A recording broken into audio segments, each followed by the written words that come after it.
Praise the Lord, good evening. खुदावंद का शुक्र हो तमाम लोगों के लिए जो परमेश्वर के कदमों पर बड़ी बेसब्री से तड़प के साथ जमा हुआ है खुदावंद के कलाम को सुनने के लिए। खुदावंद आप सबको बरकत दे। आइए हम पवित्र वचन से, पाक कलाम से हम सीखेंगे। आप अपने पवित्र वचन को, पाक कलाम को खोलेंगे। यशायाह नबी के सहीफा, यशायाह की प्रवचन पुस्तिका 32वीं अध्याय पहली आयत से हम पढ़ेंगे। यशायाह 32 अध्याय उसकी पहली आयत पढ़कर हम छोटी सी बातों को मनन करेंगे और परमेश्वर के पवित्र कदमों पर हम जा सकेंगे। हालेलुया। देखो, एक राजा धर्म से राज्य करेगा और राजकुमार न्याय से हुकूमत करेंगे। हर एक मानो आंधी से छिपने का स्थान और बौछार से आड़ होगा, या निर्जल देश में जल के झरने व तप्त भूमि में भी बड़ी चट्टान की छाया। उस समय देखने वालों की आंखें धुंधली ना होंगी और सुनने वालों के कान लगे रहेंगे। उतावलों के मन ज्ञान की बातें समझेंगे और तुतलाने वालों की जीभ फुर्ती से और साफ बोलेगी। हम परमेश्वर को धन्यवाद देते हैं। आज रात को खुदा ने हमें यशायाह की प्रवचन पुस्तिका द प्रोफेटिकल बुक ऑफ यशायाह चैप्टर 32 से हमने जो वचन को पढ़ा है। कुछ दिन पहले हमने इस विषय में हमने सीखा था दंदुआई में, यानी कैप्टिविटी, इस बाबिलोनियन कैप्टिविटी में जाने के समय पर लिखी गई या वहां पर रहकर भी वहां से निकलते वक्त भी लिखा हुआ अध्याय करके हमने सीखा था। 1 to 49 and 50 to 1 to 39 and 40 to 50 and 51 to 66, ये तीन भागों में डिवाइड करके हमने सीखा था। हालेलुया। आज 32 चैप्टर से हम पढ़ेंगे। यहाँ पर 31 में हम देखता है परमेश्वर यरूशलेम की रक्षा करेगा। The God will protect and save the Jerusalem. यहाँ Jerusalem, the temple of God, the presence of the Lord, where the holy throne is abide. यहाँ पर खुदावन की सिंहासन, पवित्र वस्तुरी और हालेलुया परमेश्वर की महिमा यहाँ वास करता है, यरूशलेम। हालेलुया। अभी 32 अध्याय की पहली आयत में हम पढ़ रहे हैं, देखो एक राजा धर्म से राज्य करेगा। एक राजा, हम ऐसे पढ़ते, behold a king will reign in the righteousness and the prince shall rule in judgment। क्या लिखा हुआ है? एक राजा धर्म से राज्य करेगा और राजकुमार न्याय से हुकूमत करेगा। एक राजा और एक राजकुमार। राजा धर्म से राज्य करेगा। धर्म का मतलब धार्मिकता, धार्मिकता। यहाँ पर एक और बात मैं बताना चाहूंगा, दुनिया में धर्म है लेकिन क्या नहीं है? धार्मिकता नहीं है। किसी भी धर्म में धार्मिकता नहीं है। इसलिए परमेश्वर के वचन के मुताबिक हम इसकी क्लेम करते हैं, मसीहत एक धर्म नहीं है।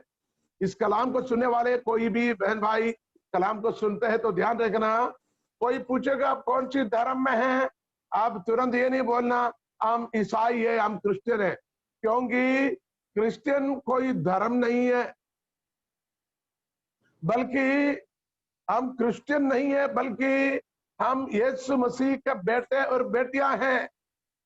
हम नामधारी क्रिश्चियन है। We are not nominal Christians but we are the born again Christians. हम नए जन्म पाए हुए लोग हैं। कैसे बोलेंगे?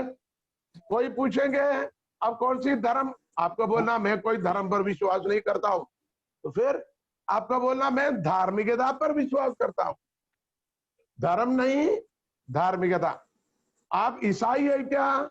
आपको बोलना मैं ईसाई नहीं हूं, बल्कि मैं यीशु मसीह का बेटा हूं, बेटी हूं। बोले आप मसीह है क्या? बोले मैं मसीह नहीं हूं, बल्कि मैं मसीहत पर विश्वास कर कर उसी में कायम रहना चाहता। मसीहत, मसीह एक नाम है, लेकिन हमें क्या होना, मसीहत होना है। अंग्रेजी में कहता है someone in Christ, someone in Christ and Christ in someone। जो मसीह के अंदर और जिनमें मसीह है उन्हीं को क्रिश्चियन कहता है। क्रिश्चियनिटी, उन्हीं में क्रिश्चियनिटी होता है, उन्हीं में मसीहत होता है। इसलिए हमें इन वचनों को बराबर ध्यान पूर्वक ध्यान रखना जरूरी है। कम टू द वर्ड कहता है देखो एक राजा धर्म से राज्य करेगा।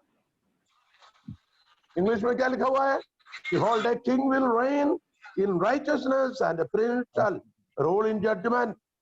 अब यहाँ पर एक व्यक्ति के जीवन में होने वाले आत्मिक परिवर्तन के बारे में लिखा है। क्या होना चाहिए? आत्मिक परिवर्तन। यरूशलेम में हो या इस्राएल में हो या आप में हो या दुनिया में किसी देश में हो, क्या होना चाहिए? आत्मिक परिवर्तन। आत्मिक परिवर्तन होना चाहिए। यीशु मसीह जब जीवन में आता है उनका जीवन संपूर्ण तरीके से बदल जाता है। इसलिए हम गीत गाता है जब से प्यारा यीशु आया मेरा जीवन बदल गया। तो जीवन बदल जाता है यीशु आने से। हालेलुया। और एक और बात, हालेलुया, उस खुदावंद यीशु मसीह अपनी तेजोमय शरीर में वापस आएगा। जकरिया की प्रवचन पुस्तिका 14 अध्याय 4 आयत को पढ़ेंगे। हम ये तो आयत को ऐसे पढ़ेंगे ताकि हम इसी सिलसिले में कुछ बातों को मनन करेंगे, फिर हम आगे जाएंगे। जकरिया की प्रवचन पुस्तिका 14 अध्याय उसके 4 आयत। जकरिया 14 अध्याय। के पर्वत पर पांव रखेगा, उस दिन वह जैतून के पर्वत पर पांव रखेगा। कौन? हमारे खुदावंद यीशु मसीह के दूसरे आमद। यहाँ पर जो वचन जानने वालों को थोड़ा शक होगा। मैं ये कहना चाहूंगा खुदावंद यीशु मसीह के दूसरी आमद की 2 पद होता है, 2 स्टेज होता है, 2 लेवल होता है। दूसरी आमद में एक रहस्य या गुप्त आमद है, उसको उर्दू में पोशीदा आमद कहता है। पोशीदा यानी रहस्य, यानी गुप्त रूप से आना है। और एक सबके सामने खुले जाहिर सबको प्रकट करके आता है। अब ध्यान से सुनिएगा, यीशु मसीह के दूसरी आमद की 2 भाग होता है। एक गुप्त में आएगा। कहाँ आएगा? बादलों में आएगा। क्यों आएगा? अपने कलीसिया, अपने दुल्हनिया, अपने दुल्हन को, हालेलुया, अपने दुल्हन को लेने के लिए खुदावंद यीशु मसीह बादलों पर आएगा और कलीसिया अर्थात दुल्हन यहां से क्या हो जाएंगे? आसमान की ओर उड़ जाएंगे। Hallelujah, hallelujah, praise the Lord. ये परमेश्वर की वचन हमें सिखाता है। उसकी दूसरी आमद में कुछ समय के बाद वो क्या करेंगे? वो सबके सामने जैतून के पहाड़ पर, हालेलुया, वो कदम रखेगा। अभी हमने जकरिया में जो पढ़ा है दूसरी आमद की दूसरी चरण है, जो सबको दिखाई देते हुए जैतून की पहाड़ में, यरूशलेम के मशरिक पूर्व में जो पहाड़ है जैतून के पहाड़, जिस पहाड़ से खुदावंद यीशु मसीह स्वर्गारोहण हुआ था, उसी पहाड़ पर खुदावंद यीशु मसीह दोबारा आएगा। आप पढ़िए 14 की 4 पढ़िएगा। उस दिन वह जैतून के पर्वत पर पांव रखेगा, जो पूर्व की ओर यरूशलेम के सामने है। आज पूर्व की ओर यरूशलेम के सामने है। अब जैतून का पर्वत पूर्व से लेकर पश्चिम तक, पूर्व से लेकर पश्चिम तक बीचों बीच से फटकर बहुत बड़ा खंड हो जाएगा। तब आधा पर्वत उत्तर की ओर और आधा दक्षिण की ओर हट जाएगा। तब तुम मेरे बनाए हुए उस खंड से होकर भाग जाओगे, क्योंकि वह खंड आसेल तक पहुंचेगा। वरन तुम ऐसे भागोगे जैसे उस भूकंप के डर से भागे थे जो यहूदा के राजा उज्जियाह के दिनों में हुआ था। अब इधर बहुत बड़ी डिटेल बात, इसलिए पूरा नहीं पढ़ूंगा क्योंकि हमें टॉपिक पर बने रहना है। खुदावंद यीशु मसीह की दूसरी आमद की पहला stage, first level, he is going to come on the mid heaven with his angels for what? To take it, to receive his bride, उसके ब्राइड को, उसके दुल्हन को लेने के लिए। हालेलुया। दूल्हा राजा बादलों पर आएगा, लेकिन उसके दूसरे पद में क्या करेंगे? अपने दुल्हन के साथ, अर्थात अपने कलीसिया के साथ यरूशलेम के पूर्व में जैतून के पहाड़ पर आएगा।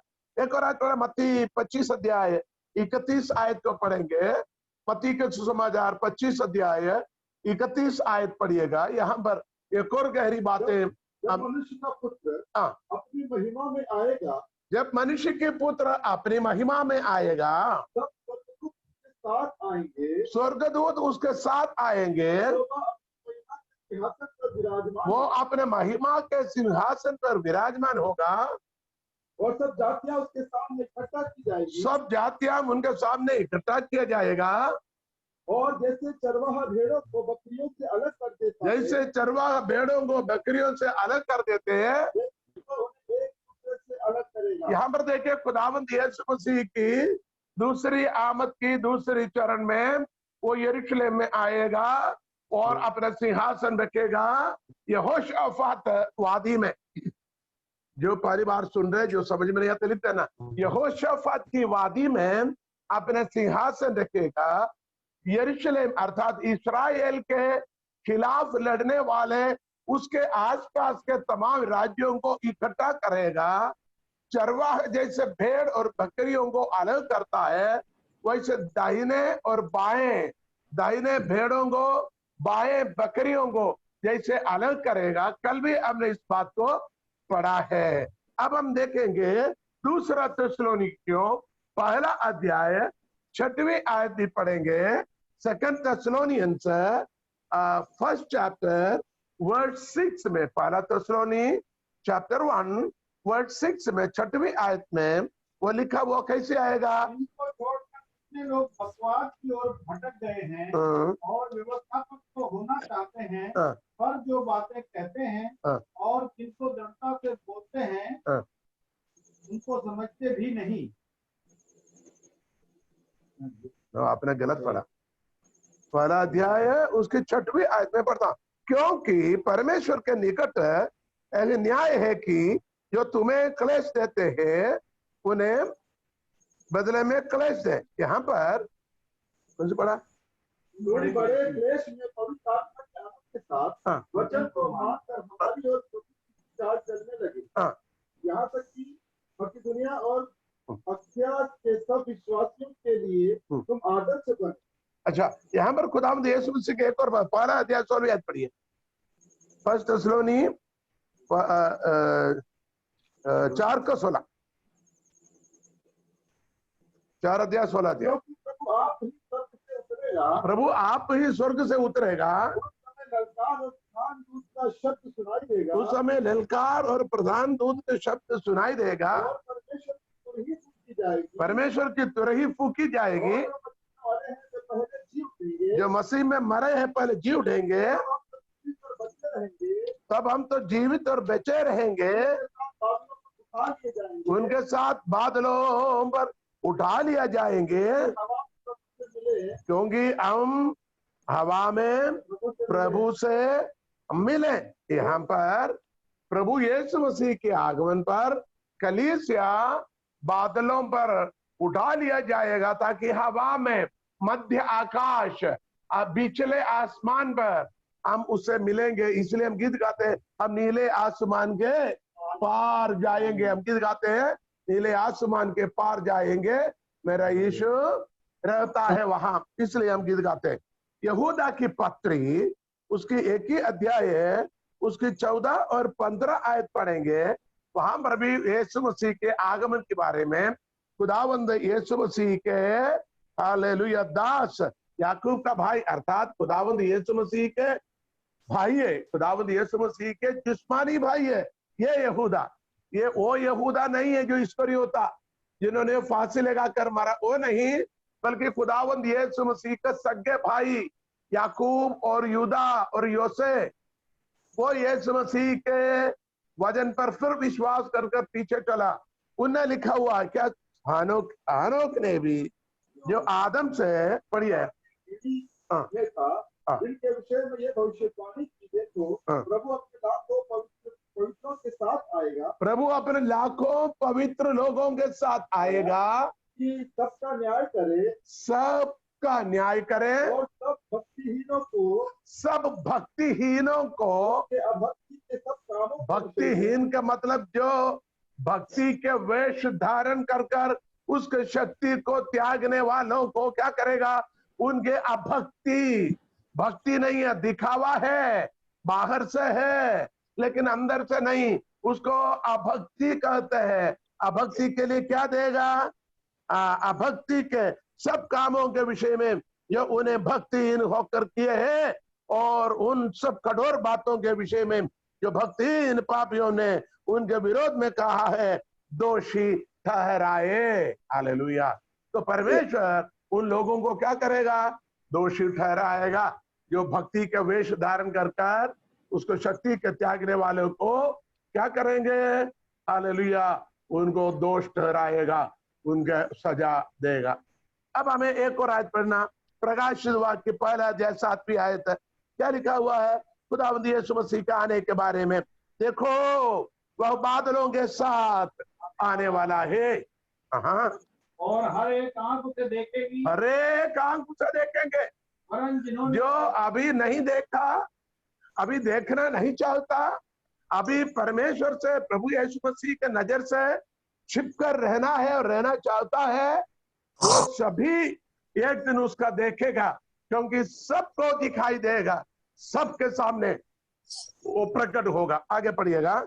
हाँ, वरन और हर एक आंख उसे देखेगी, हर एक आंख उसे देखेगी। वरन जिन्होंने उसे भेजा था, जिन्होंने उसे भेजा था वे भी उसे देखेंगे, वे भी उसको देखेंगे। और पृथ्वी के सारे कुल उसके कारण छाती पीटेंगे। पृथ्वी के सब कुल उसके कारण छाती पीटेंगे।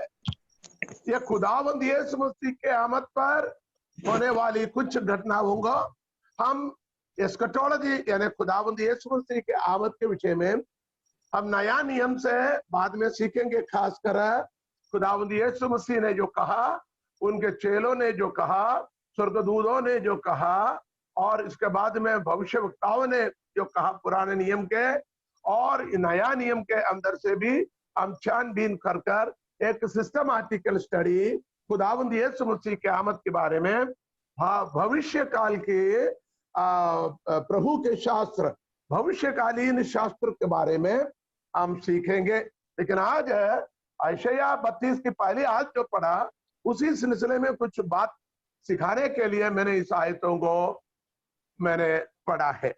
अब हमें उस आयत को एक बार और पढ़ेंगे।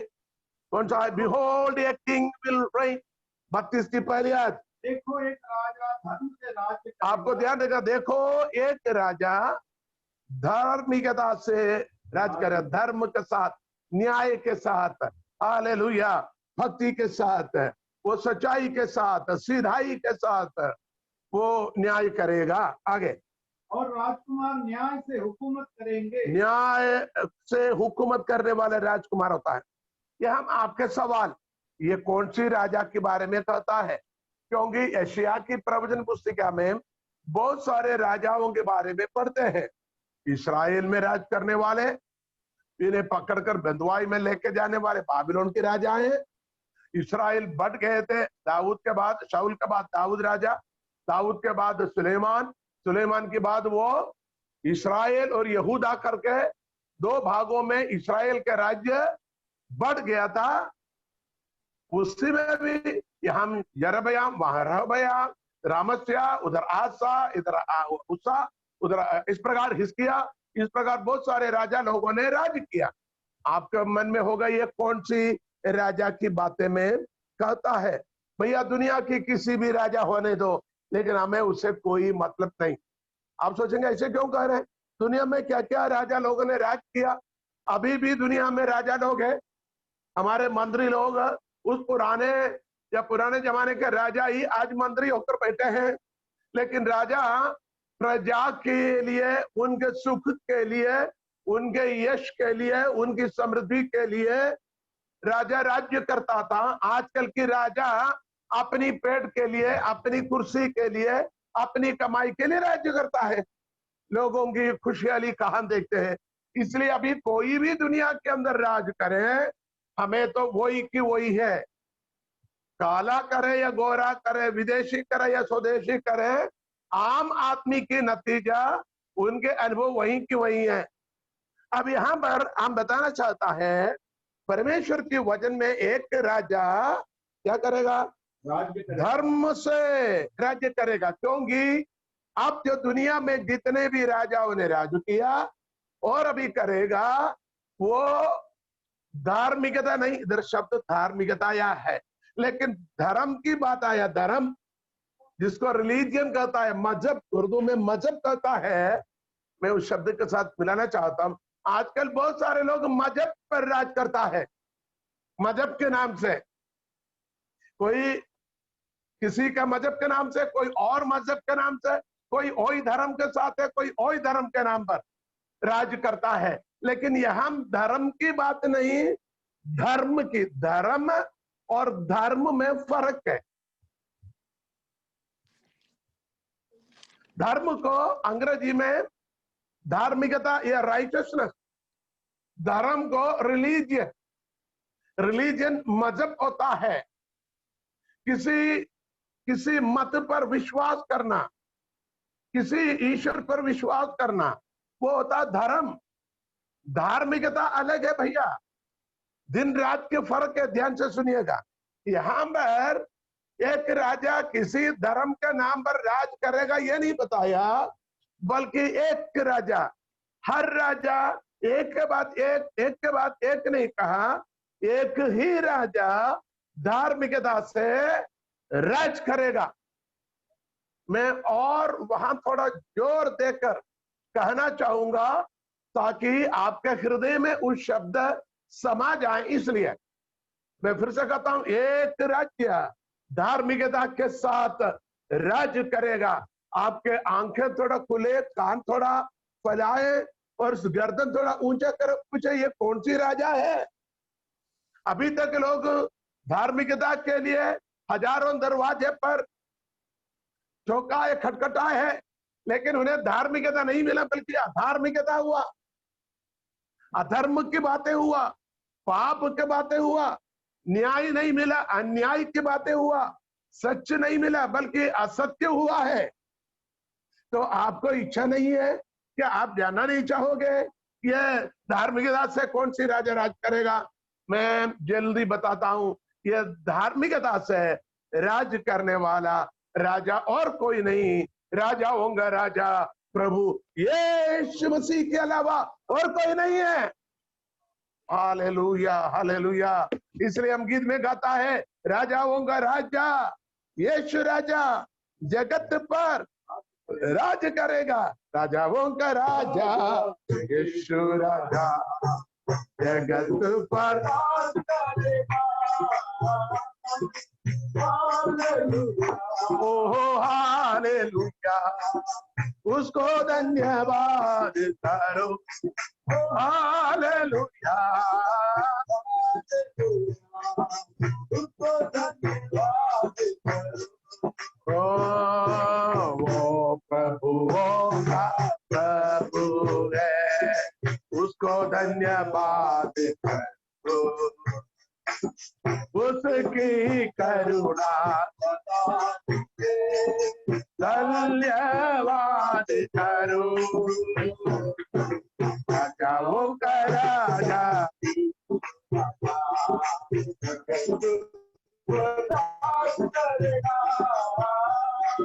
हालेलुया, हालेलुया, उसको धन्यवाद करो। हालेलुया, हालेलुया, उसको धन्यवाद करो। हालेलुया, हालेलुया, धन्यवाद। तो सवाल क्या था? ये राजा कौन है?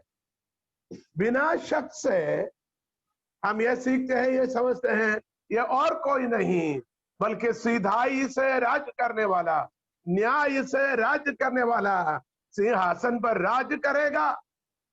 वो क्या करेगा? धर्मियों को लेकर न्याय से सिंहासन पर राज करेगा।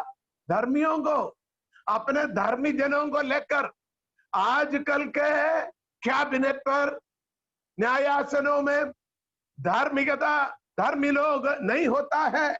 इसलिए हमारा परमेश्वर जब आएगा वो किसी का चेहरा नहीं देखेगा, वो किसी का तरफदारी नहीं करेगा, किसी पैसे वाला गरीब को नहीं देखेगा, किसी ऊंचे और नीचे जात पात को नहीं देखेगा, किसी का धर्म को नहीं देखेगा, बल्कि आंख बंद है। बिल्कुल हम देखे न्यायासन में जो आंख बंद किया हुआ एक तस्वीर को देखा होगा, हालेलुया। वो हमारा परमेश्वर वो क्या करेगा? किसी का तरफदारी नहीं करेगा, बिल्कुल वो सीधाई से न्याय करेगा। हालेलुया। तो एक राजा धार्मिकता से राज करेगा। कौन राजा? फिर से बोलिए, खुदावंद यीशु मसीह जो राजाओं का राजा। बहुत सारे आयतों को हमें पढ़ना है। आमीन आमीन। दूसरी सवाल, ये कहां राज करेगा? यरूशलेम में करेगा, इस्राएल में करेगा, ये मिडिल ईस्ट में करेगा? क्योंकि यहां पे यरूशलेम की बात, इस्राएल की बात है। लेकिन हमने शुरू में कहा यीशु जब किसी जीवन में आता है, खुदावंद यीशु मसीह जब किसी जीवन में आता है, उनके जीवन में होने वाले आत्मिक बदलावट, द स्पिरिचुअल चेंजेस, आत्मिक परिवर्तन के बारे में हम पढ़ रहे हैं। इसलिए ये यरूशलेम की बात नहीं, ये यहूदिया की बात नहीं, ये सामरिया की बात नहीं, ये दक्कपली की बात नहीं है, ये लबानोन की बात नहीं है, ये यूरोप की बात नहीं, ये अमेरिका की बात नहीं, ये एशिया की बात नहीं, बल्कि मेरी और आपकी बात है। कहां राज करेगा? मुझ में और आप में राज करेगा। क्या आपको समझ आ गया है? नहीं तो आप एक आयत पढ़िए, वही प्रकाशित वाक्य पहला अध्याय 6वीं आयत। पहले हमने 7वीं आयत पढ़ा था, इसलिए आप 6वीं आयत को पढ़ेंगे। और हमें एक राज्य और अपने पिता परमेश्वर के लिए याजक भी बस हमें राज्य बनाया। God has made me as a kingdom. खुदा ने आपको क्या बनाया? एक बादशाहत। हेलो, खुदा ने आपको एक बादशाहत बनाया, और खुदाबंद आपके अंदर, मेरे अंदर बादशाही करेगा। किसी जमीन पर, किसी मुल्क के अंदर राज्य करने वाली बात नहीं। फिर कहां करेगा? मेरे और आपके अंदर। मैंने पहले भी सिखाया, परमेश्वर के राज्य, कलीसिया परमेश्वर के राज्य है। कलीसिया क्या है? हम कलीसिया है। परमेश्वर हमारे मनों में, हमारे हृदयों में राज करता है। जहां 2 या 3 मेरे नाम से इकट्ठा हो, वहां मैं उपस्थित होता हूं। और हमारा हृदय, हमारा मन, हमारी शरीर परमेश्वर की आत्मा वास करने की मंदिर है। तो परमेश्वर के राज्य क्या है? कलीसिया, भक्त जनों की झुंड, संगति, खुदावंद यीशु मसीह के दुल्हन, वो ही है कलीसिया, वो ही है राज्य। वहां वो राज करेगा। आपके यदि समझ में नहीं आया तो पहला पत्रस 2 अध्याय उसकी 9वीं आयत पढ़ेंगे। पहला पत्रस 2 अध्याय उसकी 9वीं आयत है। हालेलुया। पर तुम एक चुना हुआ वंश, राजपदधारी, याजकों का समाज, पढ़िए। पर तुम एक चुना हुआ वंश और राजपदधारी, याजकों का समाज और पवित्र लोग और परमेश्वर की निज प्रजा हो, इसलिए कि जिसने तुम्हें अंधकार में से अपनी अद्भुत ज्योति में बुलाया है, उसके गुण प्रकट करो। देखो, परमेश्वर के सब गुणों को, जो अंधकार से अद्भुत ज्योति की ओर मुझे और आपको बुलाया, उसकी सद्गुणों को प्रकट करने के लिए बुलाया हुआ, चुना हुआ एक वंश, राजा पदधारी। अरे राजा के पद आपको दिया है। खुदा ने हमें क्या दिया? हम महाराजा के पुत्र होकर, महाराजा के संतान होकर हम भी राजा है। क्योंकि 32 अध्याय की पहली आयत में आपने दूसरे दिन में क्या पढ़ा? ये prince shall rule in judgement. एक राजकुमार, राजा और राजकुमार, राजा और राजकुमार। यहां पर एक और आयत में बताना चाहता हूं आपको इसको समझाने के लिए। रेवलेशन यानी प्रकाशित वाक्य 5 अध्याय उसके 9 और 10 आयत पढ़ेंगे। 9 और 10। वे यह गीत गाने लगे, हाँ। तू इस पुस्तक के लेने और इसकी मुहरें खोलने के योग्य है, हाँ। क्योंकि तूने वध होकर अपने लहू से हर एक कुल और भाषा और लोग और जाति में से परमेश्वर के लिए लोगों को मोल लिया है, और उन्हें हमारे परमेश्वर के लिए एक राज्य। देखो, उन्हें हमारे परमेश्वर के लिए एक राज्य। किसे? हमें एक राज्य। कितने लोगों को समझ आ गया राज्य क्या है? जिसको समझ आए हाथ ऊंचा कीजिए। किसको समझ आ गया राज्य क्या है? क्या है राज्य? राज्य हम हैं, मैं और आप परमेश्वर की राज्य है। कितना सौभाग्य परमेश्वर ने दिया ताकि आप परमेश्वर के राज्य बन सके। Praise the Lord. खुदा ने हमें राज्य बनाया।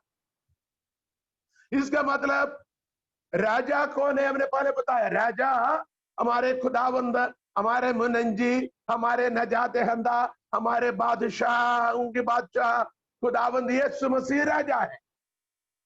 वो राज्य करेगा। अरे राज्य करने के लिए राज्य तो चाहिए।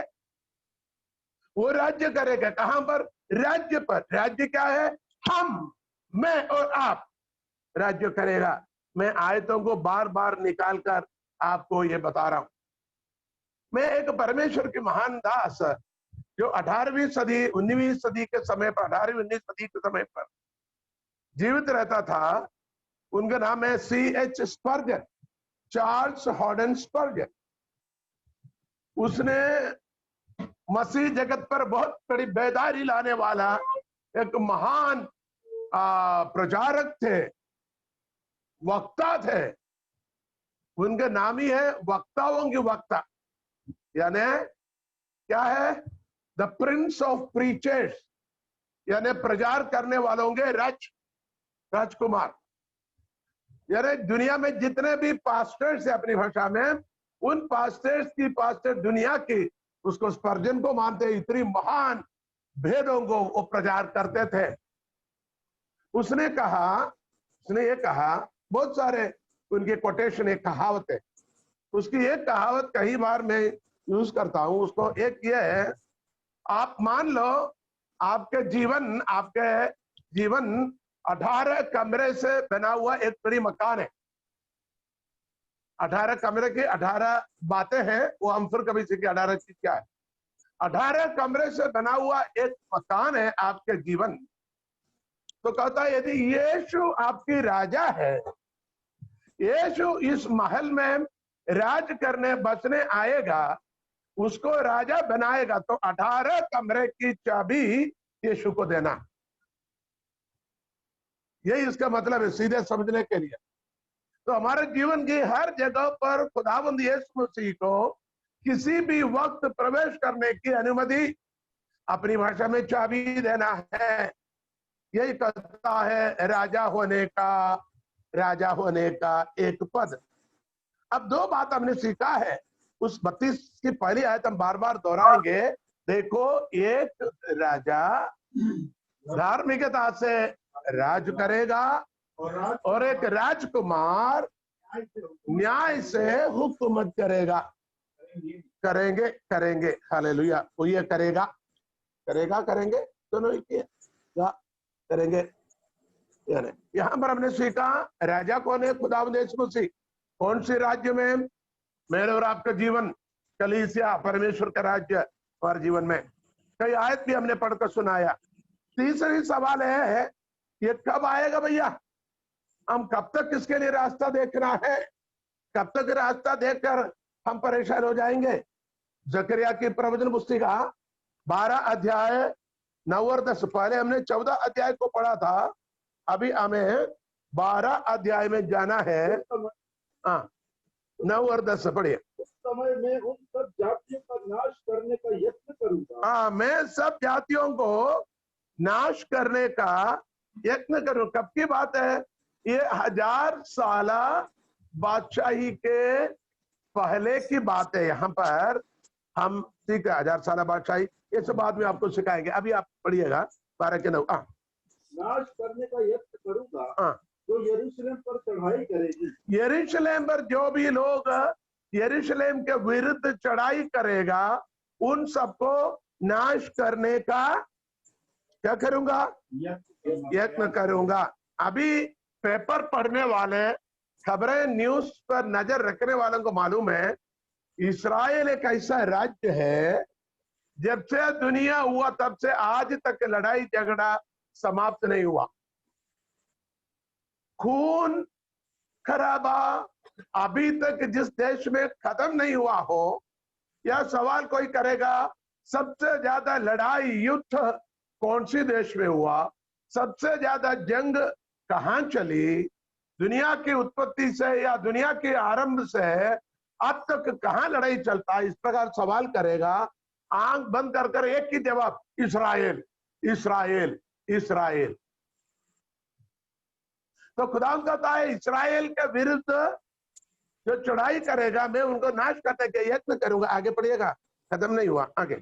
हाँ, जो यरूशलेम पर चढ़ाई करेंगी, हाँ, मैं दाऊद के घराने और यरूशलेम के निवासियों पर अपना अनुग्रह करने वाली। देखें, दाऊद के घराने और यरूशलेम के निवासियों पर अपना अनुग्रह करने वाली और प्रार्थना सिखाने वाली आत्मा उंडेलूंगा। देखो, अनुग्रह करने वाली आत्मा, प्रार्थना सिखाने वाली आत्मा उंडेलूंगा, तब वे मुझे ताकेंगे, अर्थात जिसे उन्हें बेधा है, और उनके लिए ऐसे रोएंगे जैसे एकलौते पुत्र के लिए रोते पीटते हैं, और ऐसा भारी शोक करेंगे जैसा पौलुटे के लिए करते हैं।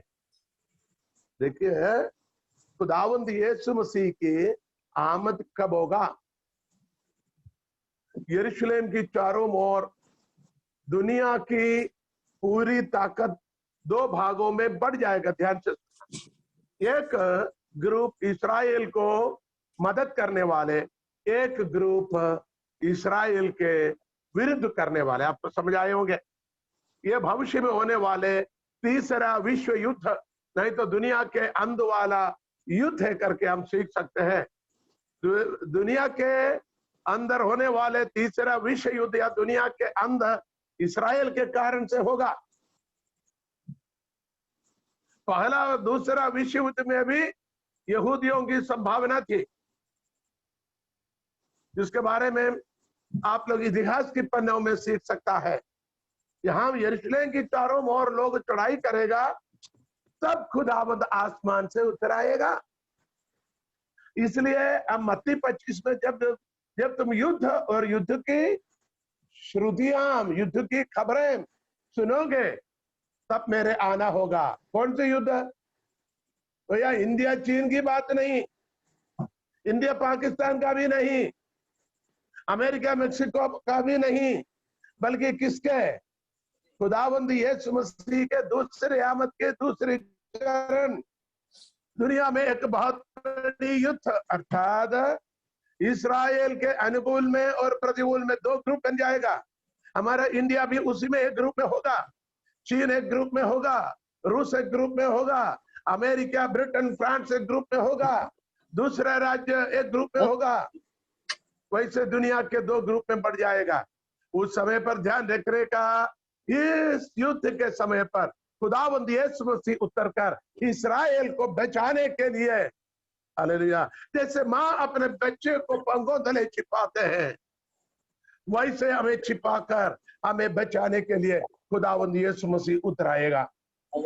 Hallelujah, hallelujah, hallelujah.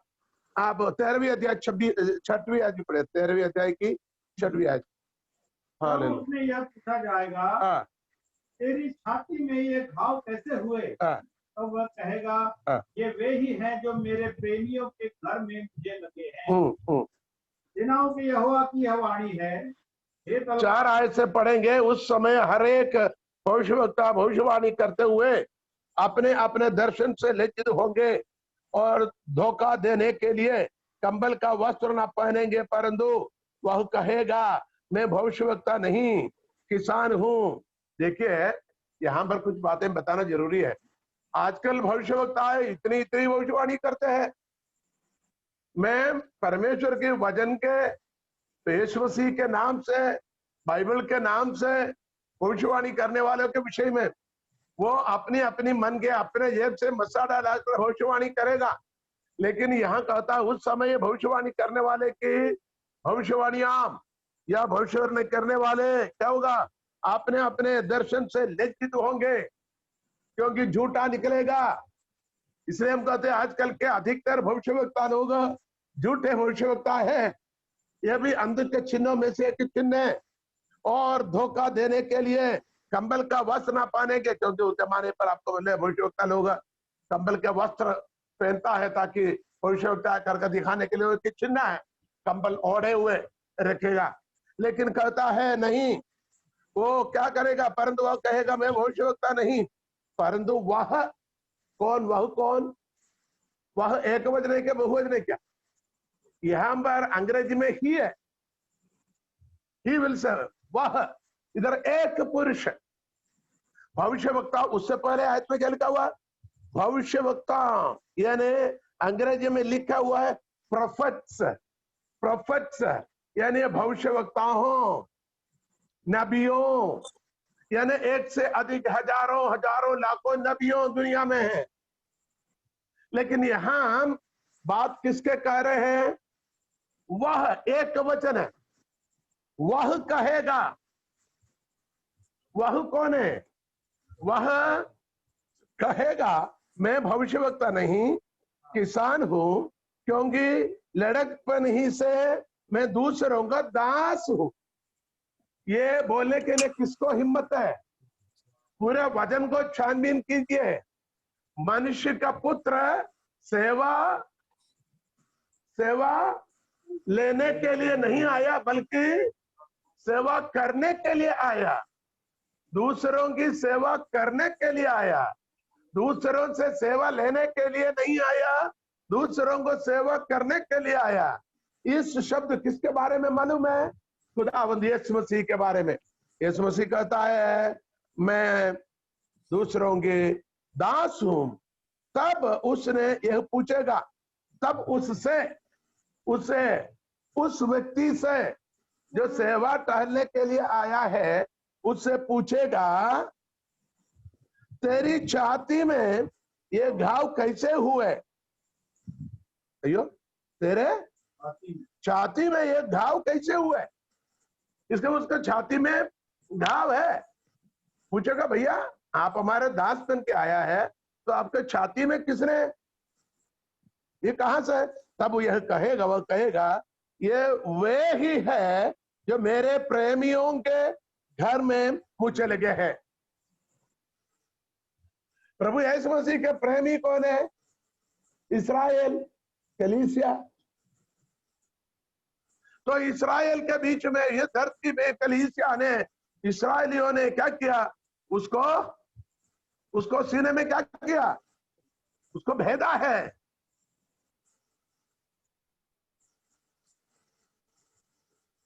बड़ी भाला से उसको छेदा है।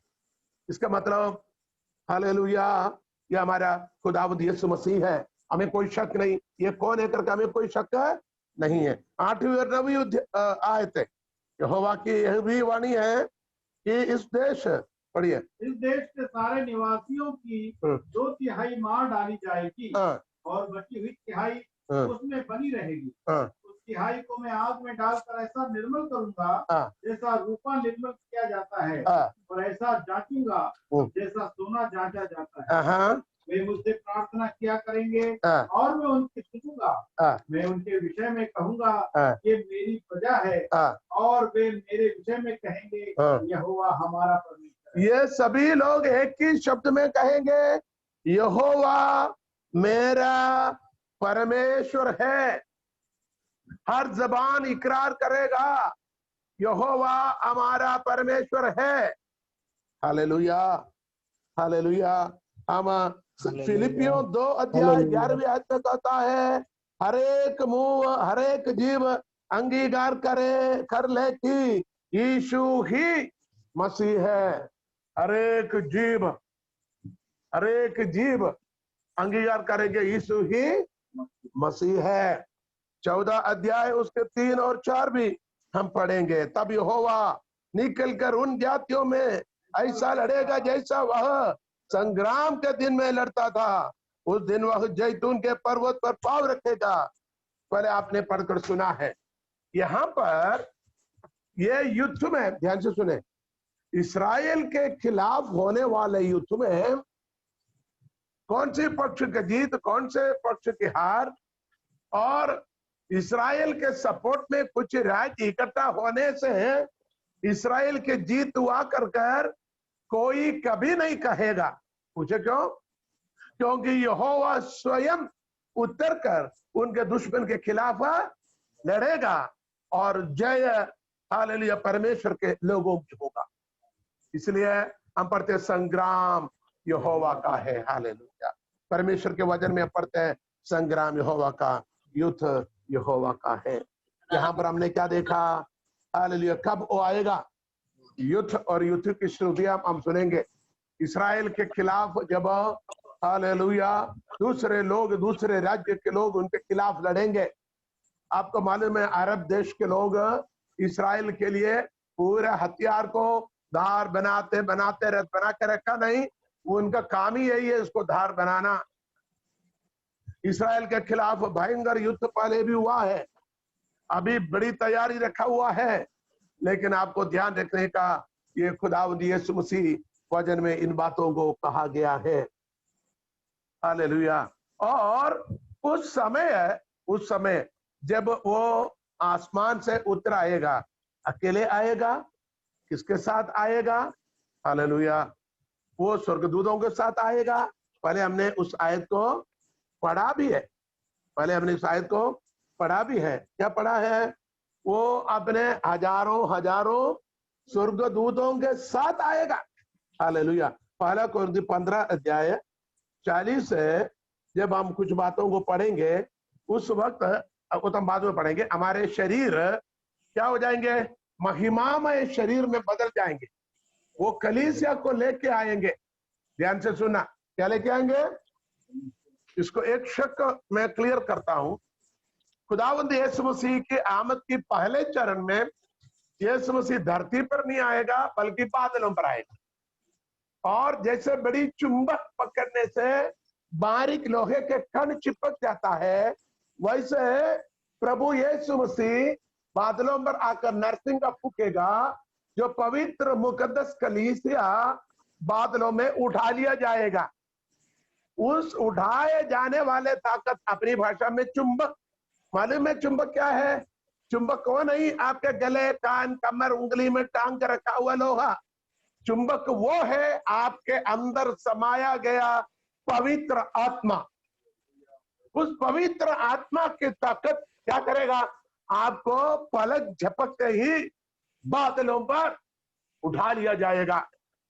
और खुदावंद यीशु मसीह अपनी दुल्हन को लेकर क्या करेंगे? बादल से मिलाप होकर स्वर्ग में जाएगा। वहां मेमने के विवाह होगा, विवाह के भोज होगा, उसके बाद विवाह भोज होगा। ये 7 साल काम होगा, 7 साल होगा स्वर्ग राज्य में। कौन?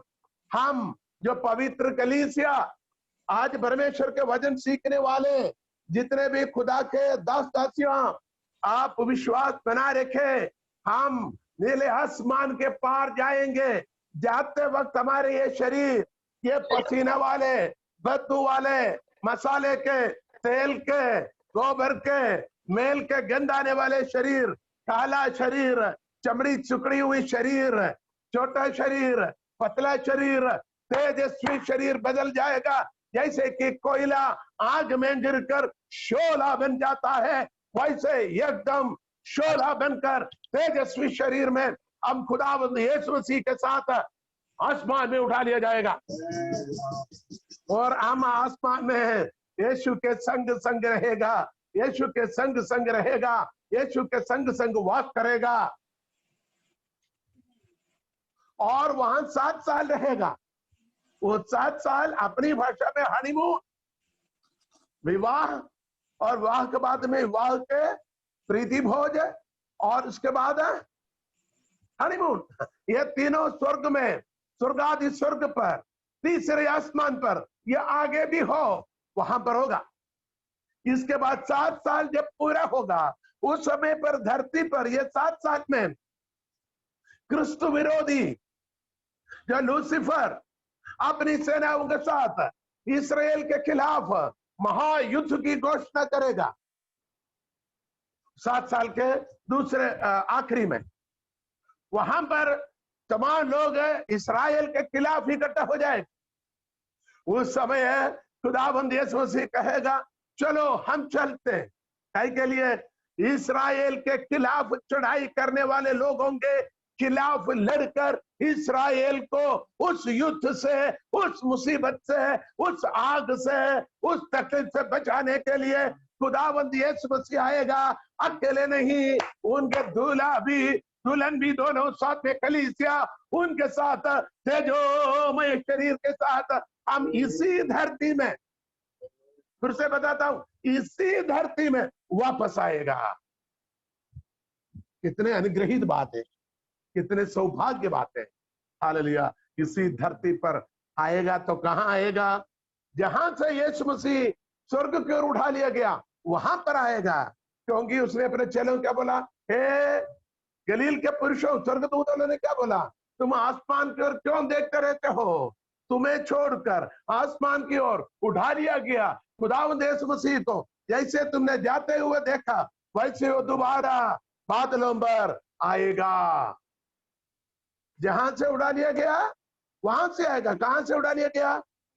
जैतून के पहाड़, जैतून के पहाड़ में हम भी आएगा। और हमने पहले पढ़ा था 14 अध्याय में, वो जैतून के पहाड़ पर जब पाँव रखेगा, जैतून के पहाड़ 2 भागों में बढ़ जाएगा। एक वादी, एक खाई वाले वादी निकलेगा, उत्तर दक्षिण 2 भागों में बांटेगा।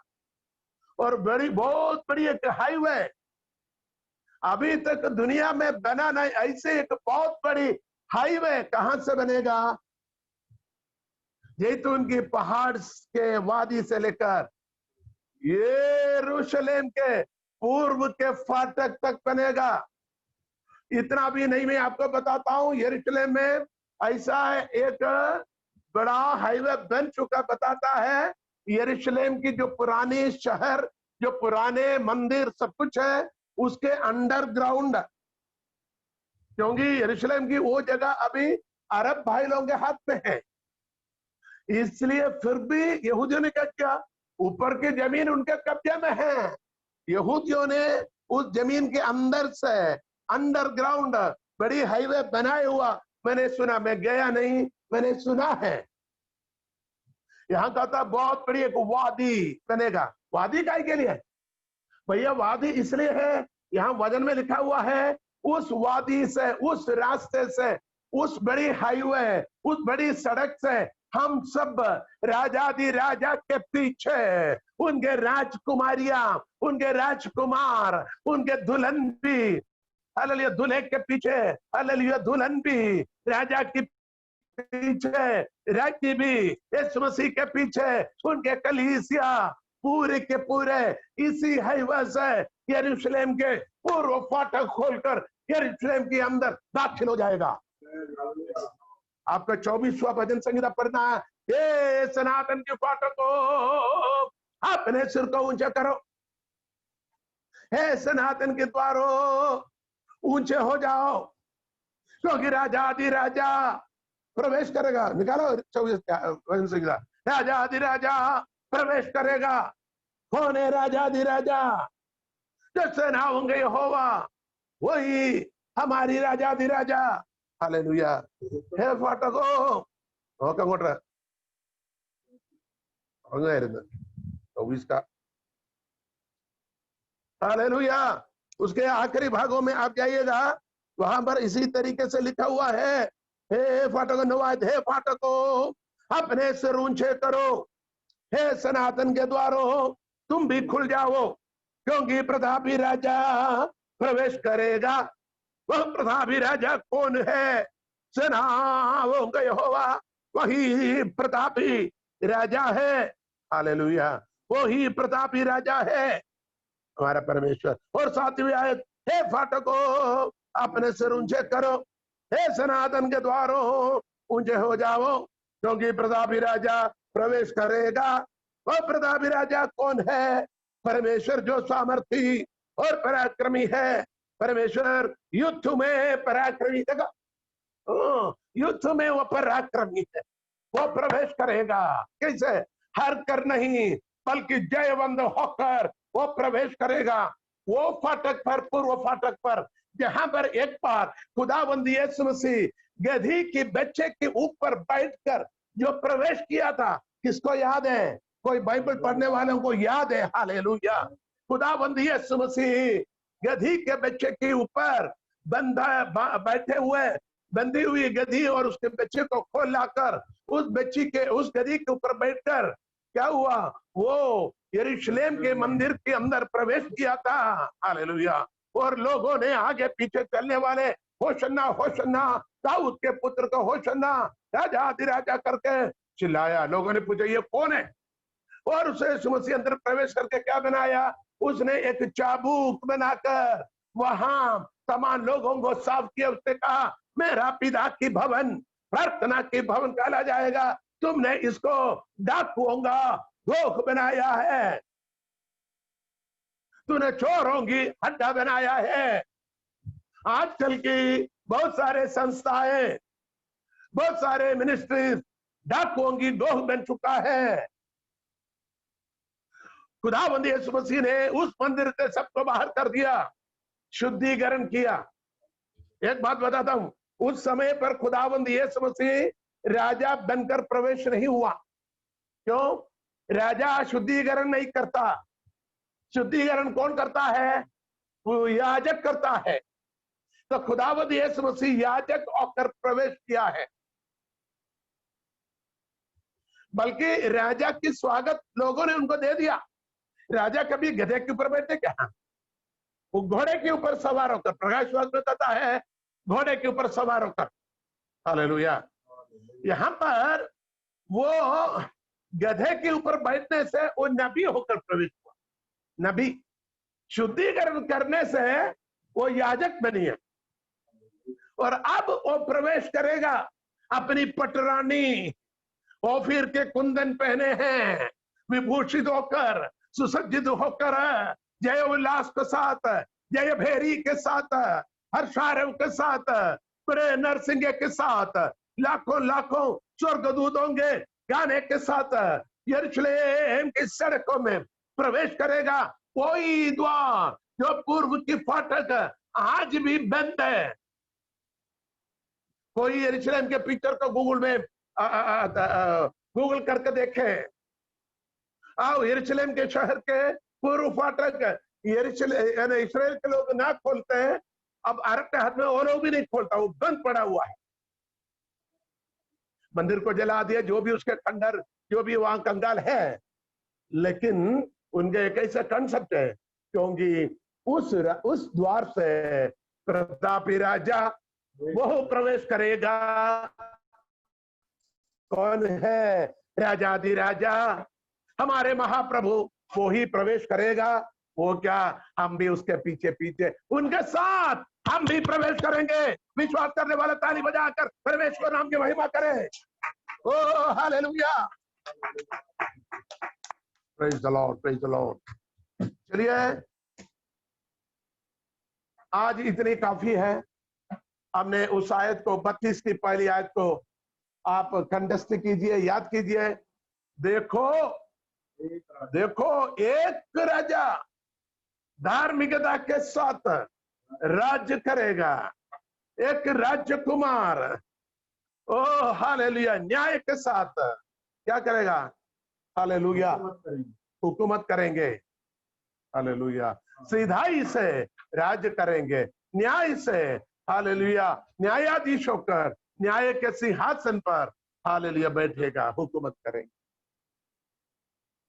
कितने अनुग्रहित वचन, कितने खुशी आनंद देने वाले वचन है। हम सोचते होंगे हम ये थोड़े दिन के लिए खाने पीने के पीछे भटकर हो चाहिए, ये चाहिए, ये चाहिए।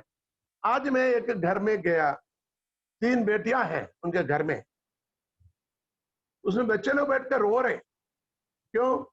एक बेटी बोल रहा हमारी पढ़ाई नहीं चल रहे। मैंने बोला पढ़ाई नहीं चल, पूरा दुनिया की नहीं चल रहे। तो बोला मेरा 1 साल ऐसे भी पैक हो गया, 1 साल पहले भी उनके छूट चुका है, अब इस साल भी ऐसे जाएगा तो मेरे साल का क्या होगा, मेरे जिंदगी के क्या हो गया, क्या होगा। इसी प्रकार तीनों बच्चे, थोड़ी देर हम वहां बैठ के उन्हें प्रभु के वचन बताकर प्रार्थना करके आए।